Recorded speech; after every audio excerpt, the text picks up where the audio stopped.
The Da Vinci Code follows symbologist Robert Langdon as he becomes entangled in a perplexing murder at the Louvre and a larger conspiracy that challenges long-held beliefs about Jesus Christ and the role of Mary Magdalene in early Christianity. The novel blends art history, religious symbolism, cryptography, and a fast-paced search for truth that pits Langdon against a shadowy organization and time itself. Part 1. The Murder at the Louvre and the First Clues.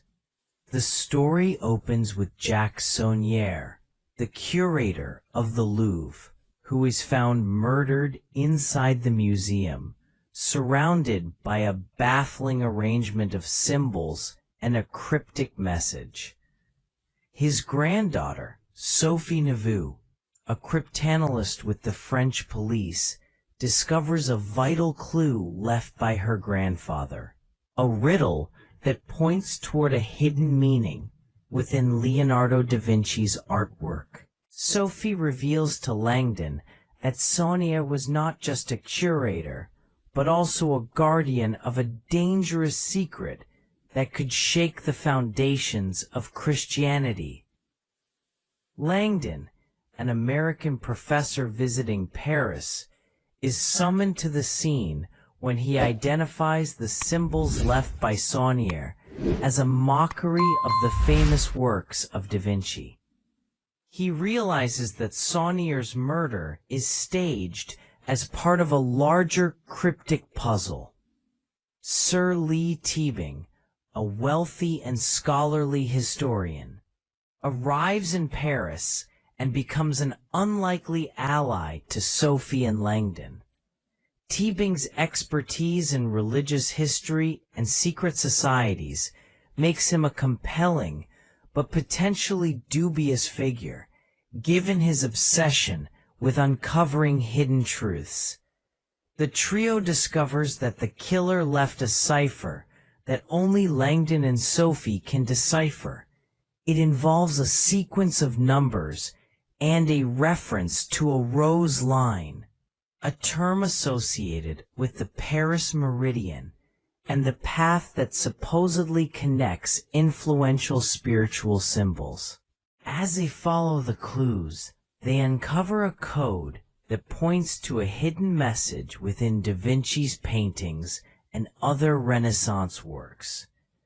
The plot advances through a series of fast-paced chases, Wis-world settings, and narrowly averted danger as they begin to understand that Saunière's murder was not random.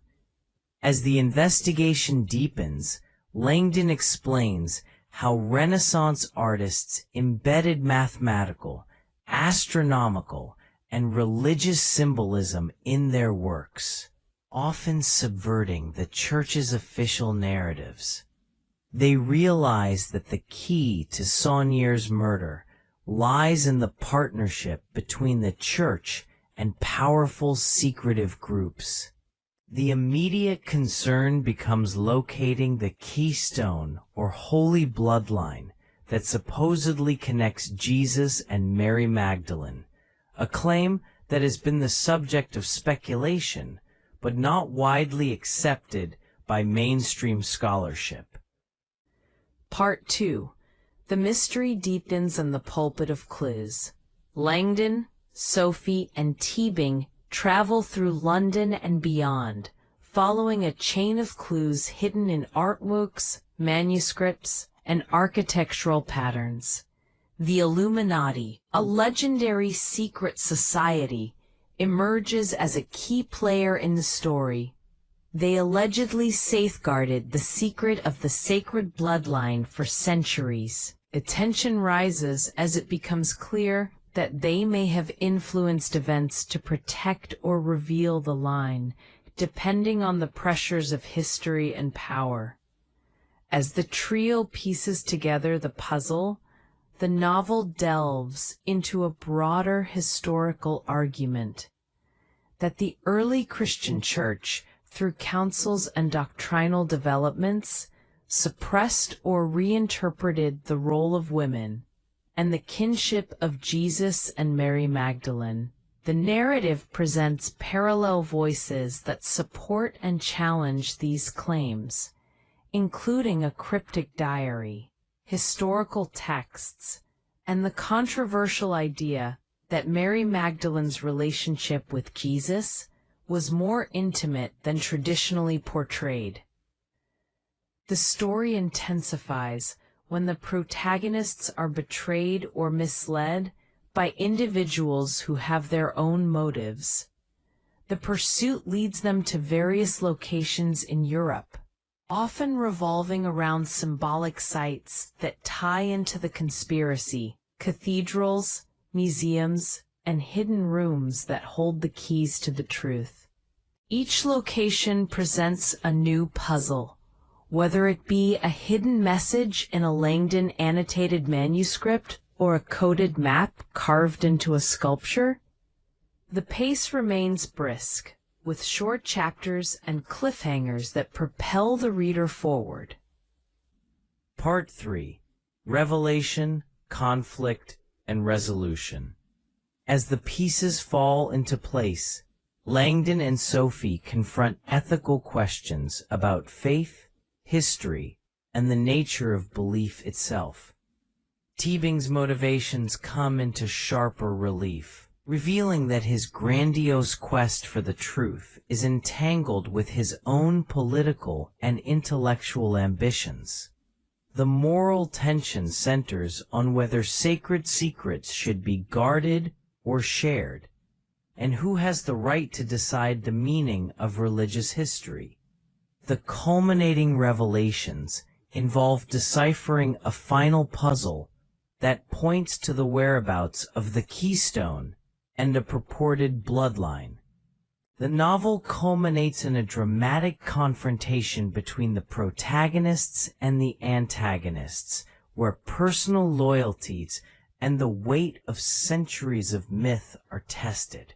The truth, when finally disclosed, challenges conventional religious narratives and invites readers to question how history is constructed, who preserves it, and how power shapes what is accepted as truth. Character portraits and dynamics. Robert Langdon, a professor of symbology who uses symbols, historical references, and deductive reasoning to solve complex puzzles. His expertise in signs makes him the central lens through which the reader deciphers hidden meanings in art and architecture. Sophie Neveu, a cryptanalyst who carries the personal burden of her family's history and the grandfather's last message. She is both a participant in the mystery and its most direct link to the human stakes behind the conspiracy. Jacques Saunière, the murdered curator whose final actions set the entire chase in motion. His life's wake and the cryptic clues reveal a secret history that has been guarded for generations. Sir Lee Teabing, a quixotic scholar whose thirst for truth becomes a dangerous instrument as the plot unfolds. His knowledge empowers him, but his motives raise questions about the ethics of unveiling sacred secrets.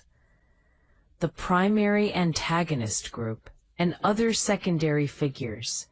The novel sketches a spectrum of supporters, skeptics, and rivals, each contributing to the tension and shaping the discovery of truth. Themes and motifs. Secrets and symbols. The book is built on the premise that symbols can encode hidden knowledge and that art, architecture, and literature are maps to deeper truths. Religion, history, and power. The tension between institutional authority and alternative interpretations of religious history is central to the narrative.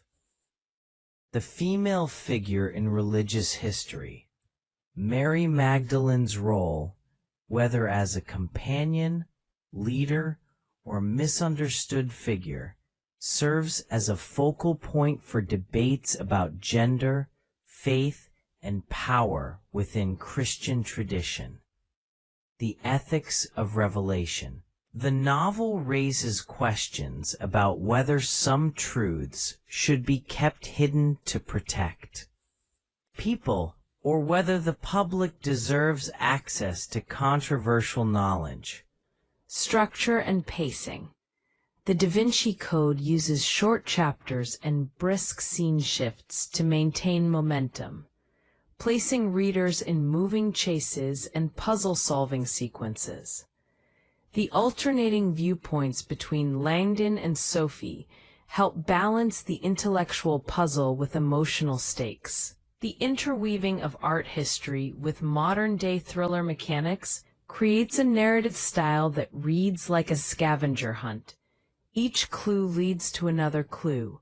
Each clue becomes a door to a next location. Conclusion and overall impression.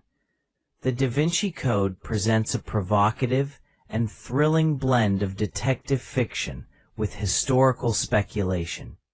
While its treatment of religious history has sparked debate among scholars and clergy, the novel's enduring popularity rests on its page-turning plot, richly researched artifacts, and provocative questions about the nature of faith, history, and the power of hidden knowledge. The story ultimately invites readers to consider how legends are formed, preserved, and challenged across time, and whether the truth is a simple matter of fact or a complex tapestry of interpretation.